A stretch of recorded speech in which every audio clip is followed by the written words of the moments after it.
அன்பானவர்களே, நான் விஞ்ஞானத்தை ஏற்றுக்கொண்டவன் தான். இப்போ விஞ்ஞானம் ஒரு 33,000 ஆண்டுகளுக்கு முன்னால் மனிதன் தோன்றினான்னு சொல்லுது.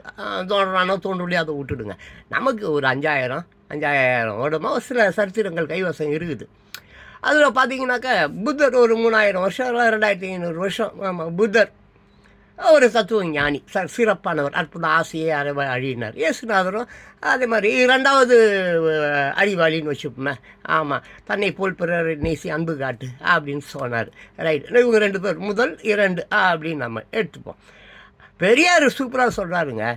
அதுவும் தெரியுமா சொல்கிறார், அவனுக்கு அவன் என்ன, நீ எப்படி இருக்கணும்னு நினைக்கிற, நான் எப்படி அவன் எனக்கு எப்படி பிடிச்ச மாதிரி அவன் இருக்கணும்னு நினைக்கிறேன், அதே மாதிரி அவன் நடந்துட்டானா முடிஞ்சு போச்சு.